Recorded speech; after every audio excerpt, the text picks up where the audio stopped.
Morning, Sainers. Welcome back to Saints TV Weekly for June 26th.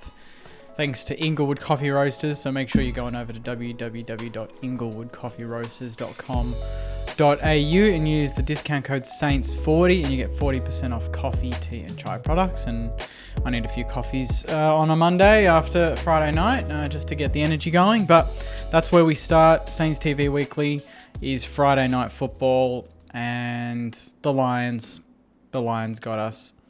That is now 0 wins from 3 spud games. They won by 28 points. We just didn't really fire a shot all night, maybe the first 5 minutes. But apart from that, really, really disappointing night. Their backline was very strong. Harris Andrews led the way. We love kicking it long to a good intercept marking defender. And on Friday night, it was Harris Andrews, unfortunately. 28,000 turned up. Not sure if it was the best crowd. I was kind of aiming for 40. I was, probably I had very high hopes there, but 30 would have been nice. But we got to the 28 mark. This, it hasn't really hurt us. We're still 5th for the 7th week in a row, thanks to Collingwood beating Adelaide by 2 points yesterday. We are still 5th on the AFL ladder, and we have West Coast on Sunday, 4:40 p.m. coming up, and we'll talk about that towards the back end of the episode. But if you want to catch my honest thoughts after Friday night's Spud game loss, go on over to my review. That's up on the YouTube channel and on saintstv.com.au as well. Now, off the back of that, on Saturday, Sandy played. They played the Brisbane Lions, who are, I think, the second best VFL team at the moment. They're flying. They're a very good team. And it was a draw, although Sandy did lead for most of the day. So it was 12 goals, 7-79 to 11 goals, 13-79 Brisbane Lions. But the most exciting thing wasn't the fact that it finished in a draw. It was that players like Jack Billings, Zach Jones, Dan McKenzie returned, and obviously the form of Jack Bytel was great, and Tom Campbell, to be fair, had a big game. Jack Bytel finished with 2 goals and 26 disposals, along with 13 tackles, if you don't mind. Tom Campbell, 18 disposals, 8 tackles, and 40 hitouts, so could get a shout against the Eagles. Zane Cordy had a good day, 10 marks, 19 disposals. Jack Billings played only, I think, the first 3 quarters, 3 goals, 2 off 24 disposals, 3 marks and 2 tackles, which is great. Zachy Jones, 14 disposals and a behind. And Dan McKenzie, the 11 disposals and 3 marks. No score for him. So, I don't know. I think they'll probably need more time. But Jack Billings, I reckon, is a big shout. And Jack Bytel, as well as maybe Tom Campbell, I think could be a shout for this week. All 3 of them starred in this game.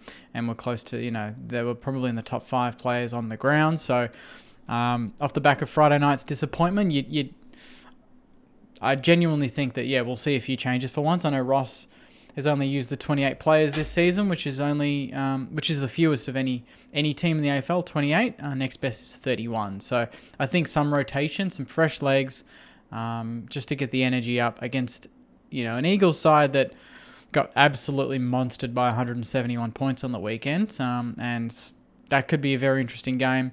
Fans of the Eagles are looking to boycott the first quarter. So, it's going to be a very weird environment for our boys, but hopefully one that we can go into and get some confidence from. But we'll talk about that towards the end of the episode. Injuries off the back of that. The injury list is looking very nice at the moment. So Tim Membry's obviously long-term now. But Billings, Jones, McKenzie all off it. Hunter Clark now about 1 to 2 weeks away. Angus McLennan the same, about 3 weeks away. Jack Hayes 2 to 4 weeks.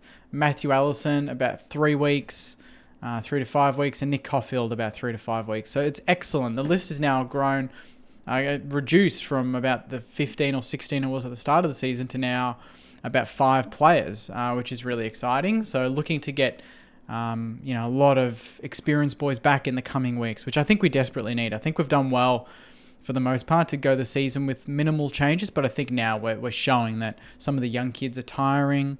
And we need some rotations there. And obviously Seb Ross, he was managed. He didn't play for Sandy, and he's not on the injury list, obviously. So he's another player that could come back in against the Eagles this weekend.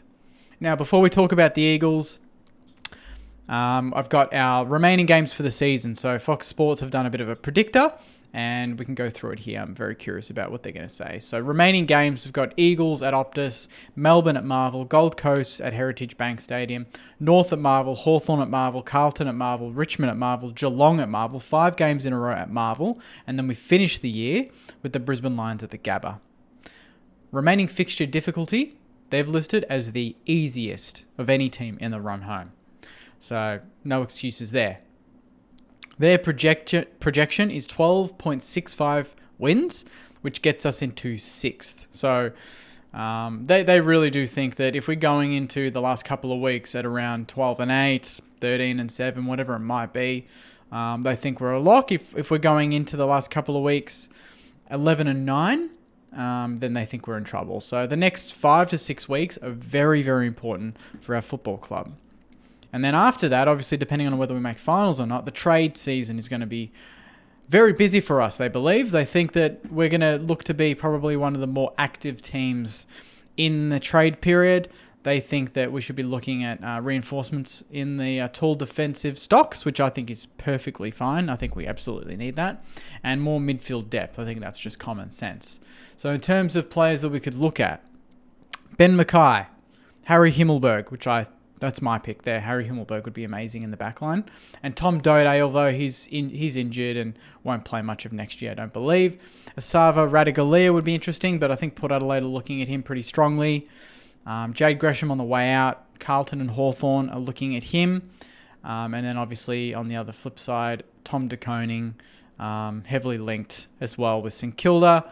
But I think, Sydney and Essendon are also possible suitors for him. So there's a lot of teams looking around at the moment. We are one of them. I think Harry Himmelberg should be right up there at top of that list. I think a type of player like him, intercept marking, defender.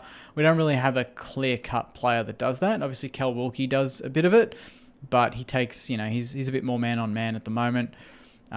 Dougal Howard's form has been pretty average the last couple of weeks, and Josh Battle, he doesn't do as much intercepting as I would have liked. He doesn't mark as much, I don't think, in the last couple of weeks. So I think a Harry Himmelberg would be great, and I think some midfield reinforcement. Someone explosive out of the middle. They can get their own ball, but also run and get us inside 50 cleanly is absolutely critical. And you look at Brisbane, they got Dunkley, Neal, Ashcroft. They all do that. Zach Bailey even does that for them. Rayner does that for them. They've got a lot of players that can do that, and it showed on Friday night how valuable they are because they got so many clean opportunities from the middle, and we got hardly any. Now that brings me to this weekend's game, 4:40, round 16, West Coast Eagles, Sunday, the last game of the round. I'll do a full preview of this during the week, but on the surface, this is going to be a very interesting game because of obviously what happened to the Eagles on the weekend against Sydney. One of their biggest ever losses. Sydney kicking over 200 points. But West Coast are back at home. So whether their fans turn up or not, I think is irrelevant for us. We need to go there and just be ruthless. I know it's tough for the Eagles, and we know how that feels. They conceded 205 points on the weekend. I just think it's a long way back for them, but I don't want us to approach this game like we did the Hawthorn game and take it for granted. I want to go there and give them the ultimate respect, but at the same time, go for it and go for the jugular and just remove any chance of them having some sort of resilient response in this game. Because that's classic Saints, is going there, every other team batters West Coast, but we go there and we play a thriller and it's a 5-point game. And it's like, we just can't allow that. We need to go there. We want to get form. We want to get percentage, importantly. We're on 109. The top 5 are all upwards of 118. So if we have a good win against the Eagles, we could really close in on that percentage because I think the top 4 have already played the Eagles, which is probably the reason why their percentage is where it is. The Eagles, I think, have only kept teams under 100 points twice this season, I think, off the top of my head. So we want to go there. We want to win well. We want to kick a big score, whatever that may be, and come home. And then we've got Melbourne on the Saturday night, which will be another big test for us. But we need to find form.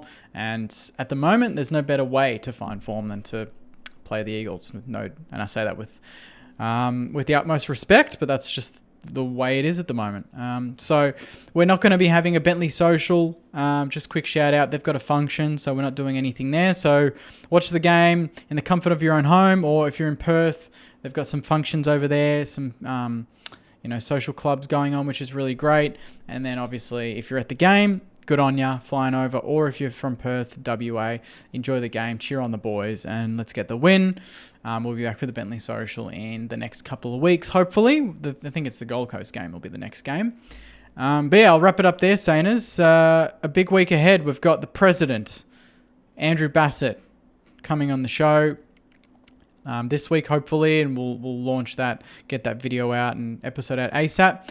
That episode will be up on YouTube, but it'll be a sort of director's cut shortened version. The full version will be on Saints TV Plus. So if you haven't signed up to Saints TV Plus, hopefully this is a bit of incentive to do so.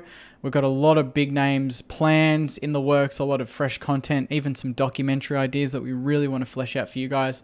So if you haven't signed up to Saints TV Plus, it's $6 a month, or it's $60 a year, I think. So 10% off if you sign up for the yearly. So it's completely up to you if you want to support the channel in that way. If you don't, no problem at all. We still absolutely love doing the free stuff and having you guys jump on board. YouTube, Facebook, Instagram, TikTok, Twitter, every single social platform in the world at the moment. So thanks, guys. I'll be back during the week. We'll do the potty tonight.